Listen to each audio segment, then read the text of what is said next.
The let them theory is about taking control of your life and building healthier relationships with people. Imagine you want to go outside, but it's raining. What would you do? Would you try to stop the rain or simply bring an umbrella? Most of you would choose the umbrella. But in life, the right decision isn't always that obvious. In more complex situations, we often get stuck trying to stop the rain. It happens all the time. We try to control the uncontrollable, or at the very least, we worry about it. You see, when things happen, some of them may be unsatisfying to you. Naturally, you might try to change them, or at least wish they were different. That's normal. Every human being has a hardwired need for control. But here's the problem. The things you're trying to control may not actually be yours to control, or simply can't be controlled at all. As a result, you end up feeling stressed, frustrated, and drained. And most importantly, your energy gets wasted. Buddhism and radical acceptance teach that suffering arises from resisting reality. Much of the pain we experience comes from wishing things were different than they are. So let them. Accept reality. But does that mean we're supposed to just let anything happen and do nothing?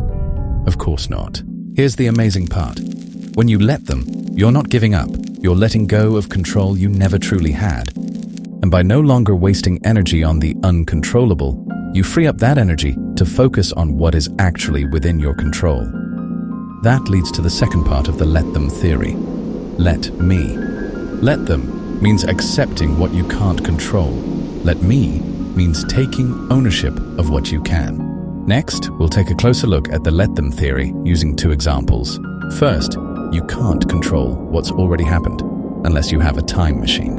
And I'm guessing you don't, so stop dwelling on it, because honestly, it's just a waste of energy. Especially when you fail. Don't waste time worrying about it. Failure doesn't make you worse.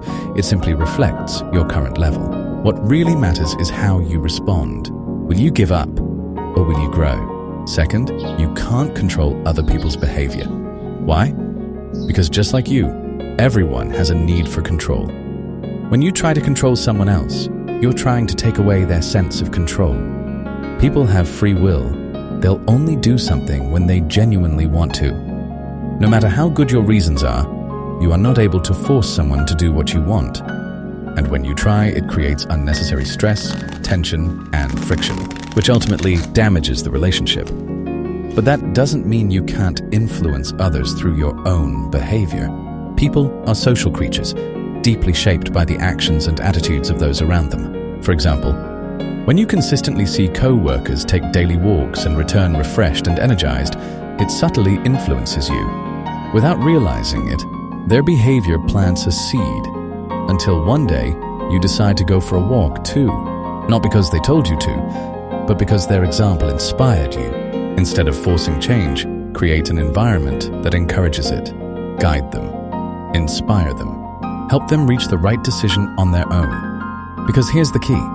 People are far more likely to change when they feel the choice is theirs. So, let them. And that's a wrap on the summary of the let them theory.